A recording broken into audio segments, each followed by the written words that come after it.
Saziya Lêkolînê rawest, lêkolîna xwe ya dawî ku li ser rewşa saziyên sivîl kiriye ragihand û tê de baltêkişandin ku saziyên sivîl gelek bêbandor û lewaz bûne û ev jî nîşaneya lewazbûn û têkçûyîna maf û azadiyên civakî ye.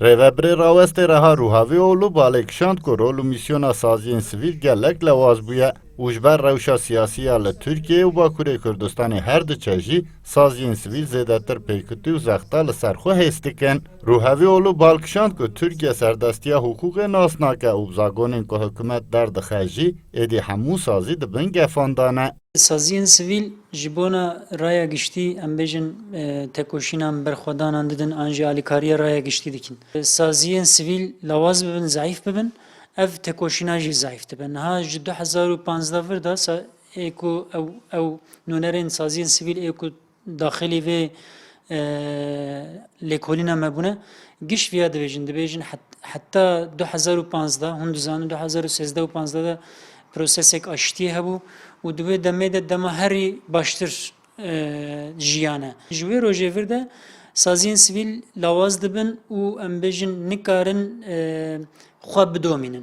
Millet Meclisi Adalet Komisyonu'nda görüşülerek Rêveberên saziyên sivîl balê dikişînin zagona dawî ku mafê danîna qayman û girtina saziyên sivîl dida desthilatdarên hikûmetê û tînin ziman ku bi têkbirina rola saziyên sivîl re demokrasî û dadwerî jî ber bi rewşeka metirs û xeterve diçe. Serokê Jûra Hesavkaran yê Diyarbekirê Mustafa Vural jî balê dikişîne ku li hemû welatên ku demokratîk bin û serdestiya hukûkê biparêzin de pira navbera civak û desthilatdariyan saziyên sivîl e. Lê li Tirkiyeyê rewşatiye wê astê ku her saziya ku bi gotar û polîtîkayên desthilatdariyê tevnegere û neaxife bi girtin û danîna qayûman re rûkale. Sivil toplum kuruluşları Saziyên sivîl ji bo civak bikare mafên xweyên civakî biparêze xwedîrola serekî ye. Lê li Tirkiyeyê saziyên sivîl hatine bêbandorkirin û ev jî nîşaneya ji holêrabûna demokrasî û hukûkê ye jî.